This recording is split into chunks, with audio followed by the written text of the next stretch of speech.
আজকে বানাবো ঘুগনি। ভেজানো মটর কড়াই ভালো করে ধুয়ে প্রেসার কুকারের মধ্যে মটর কড়াই বেকিং সোডা, নুন, হলুদ আর পরিমাণ মতো জল দিয়ে প্রেসার কুকার ঢাকনা আটকে গ্যাসের মধ্যে 3টে সিটি দিয়ে সিদ্ধ করে নেব।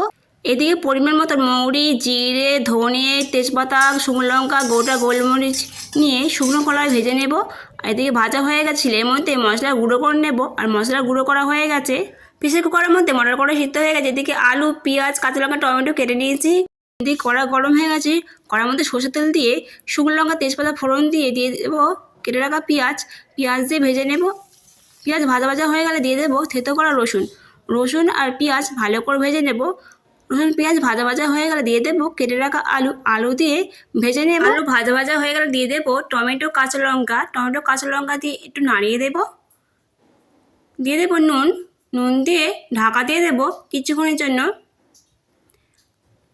ঢাকা দিয়ে গেলে টমেটোটা নরম হয়ে যাবে। এখন টমেটো নরম হয়ে গেছে, দিয়ে দেবো হলুদ, আদা বাটা দিয়ে দেবো আর সামান্য জল দিয়ে দেবো। জল দিয়ে মশলা ভালো করে কষিয়ে নেব। এখন দিয়ে দেবো সিদ্ধ করা মটর কড়াই। মটর কড়াই দিয়ে সব মশলা ভালো করে কষিয়ে নেব।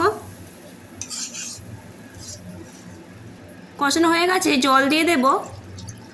জল দিয়ে কিছুক্ষণের জন্য ঢাকা দিয়ে রাখবো।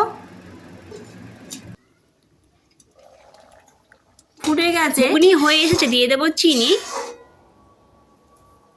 ঘুগনির জন্য যে মশলাটা তৈরি করে রেখেছিলাম সেই মশলাটা দিয়ে দেবো, নাড়িয়ে দেবো।